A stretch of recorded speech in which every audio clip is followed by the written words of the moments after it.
says to me, old sinner, come on in. I see the face of Jesus in that great white light, and my Savior makes me whole again in his shining eyes.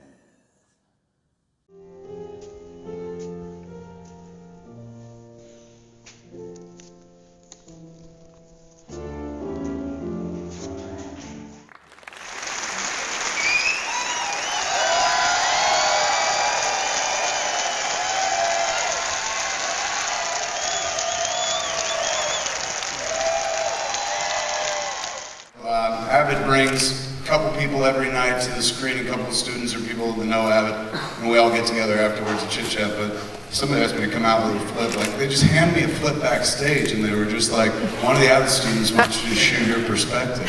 And it was like hard not to go into the bathroom. So I was backstage. I was shooting from the back of the screen, so you could see it kind of rolling backwards. I thought that was kind of interesting. I'm not a visual stylist, so I don't have an eye for that. All I wanted to do was talk into the thing. But it's a camera. We can collect that later on. Okay, where are the microphones?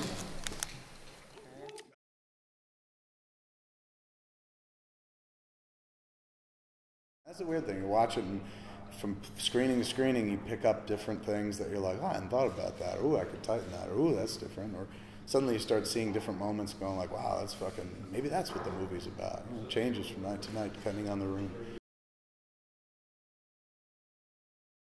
They were a huge influence on this. I mean, this is Fargo. I look at this and I'm like, I did essentially what they did in Fargo a couple of years ago, which was like, something kind of funny happens, then something kind of horrifying happens, and something kind of funny happens, and something kind of horrifying happens. Quentin does that a lot too. It was always really inspiring. Like when I remember seeing Pulp Fiction in 1994 at Cannes, before it was in competition, before they even played it in competition, the next day Harvey had this kind of unofficial premiere. Like he wasn't supposed to do it at the festival, didn't want him to show up, but he got a bunch of critics and a bunch of film fans into a screening off the Palais and thank you, and showed us Pulp Fiction night before, you know, they walked the red carpet and shit, Palais.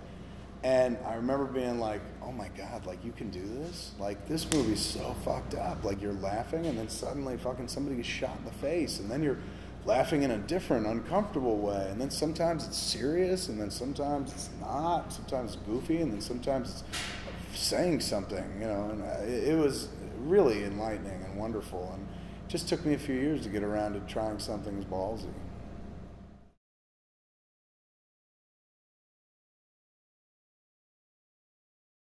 But no stoner comedies in me, man. This is, there's this, and then there's the Hit Somebody movie, and then I'm just gonna retire directing films for theaters. I gotta keep qualifying it, because every time I, don't say, no. Every time I say it, somebody goes, bullshit, he's not retiring. I'm retiring. Let me, again, very specifically, I'm after Hit Somebody, that's the last theatrical film I'm gonna make. And then I'm gonna go off and do some internet radio, and I may direct other things one day, like on the internet or on TV or something, but for film career, man, that's kind of, let me take a drink over. I've been trying to do that for a few minutes. I kind of just hit the wall. I reached the point where I'm like, you know what? I think I'm done. I hit that point back around Zack and Miri, to be honest with you. When I was kind of finished with Zack and Miri, I watched the movie and I was just like, something's weird. Something's missing. Like something about this movie is kind of different. It plays like one of my movies, but just at the same time, it's kind of missing something. And I really thought about it, and what I came up with was this. When I made all those movies, Clerk, Mallrats, Chasing Amy, and the rest, everything right up till Jane Silent Bob Strike Back, all that stuff was conceived when I was still living like in my parents' house in New Jersey and whatnot. So that was like the wellspring of all creativity. Just like, oh man, if I could ever make a movie, it'd be this, it'd be this. It was all those ideas that were always swirling. And first one coalesced as Clerks. Actually, Dogma coalesced kind of first, but Clerks was easiest to pull off, so we went to Clerks first. And then the rest of them were kind of in waiting, just ready to go.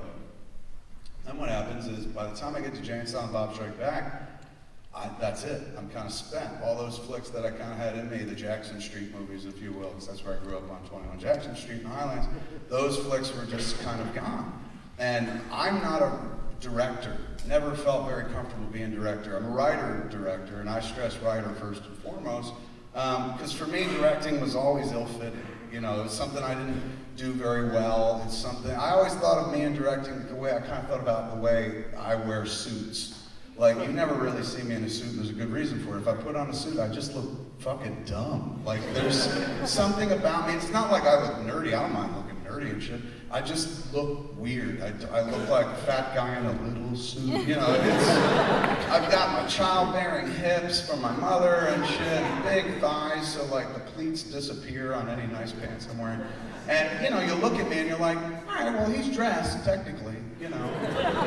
But it doesn't feel quite right. And that's how I always felt about the directing career. It's like people be like, no, yeah, it's technically, it's directed, you know, I think. And so it was always kind of a weird fit, but I didn't know how else to start the conversation. Do I like, people try to, they ask me what the podcasts are about, people that don't quite get it or whatever. And I always try to explain it as like, it's kind of like Prairie Home Companion with a lot of butt fucking jokes. And then they go, oh.